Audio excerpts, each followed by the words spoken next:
জিয়ার সালাম নেন, তারেক জিয়ার সালাম নেন, তারেক জিয়ার সালাম নেন, আব্দুল্লাহ ভাইয়ের সালাম নেন। কক্সবাজারের টেকনাফে বাংলাদেশ জাতীয়তাবাদী যুবদলের ৪৭তম প্রতিষ্ঠা বার্ষিকী পালিত হয়েছে। প্রতিষ্ঠা বার্ষিকীর সভাস্থলে হাজার হাজার জনতার পদচারণায় জনতার স্রোত নেমেছে। এ যেন ধানের শীষের নির্বাচনী জনসভা। ২৮ অক্টোবর বিকেল ৩টায় টেকনাফ পৌরসভার বাস স্টেশনে যুবদলের প্রতিষ্ঠা বার্ষিকী উপলক্ষে এক সভার আয়োজন করা হয়।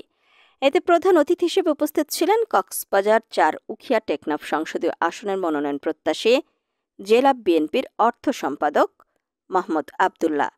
প্রধান অতিথির বক্তব্যে তিনি বলেন, বিগত ৪০ বছরে উখিয়া টেকনাফেও কোনো নেতা সৃষ্টি হতে দেয়া হয়নি। এবার জনগণ জেগে উঠেছে। তরুণ ভোটাররা তারুণ্যের নেতৃত্ব সৃষ্টি করতে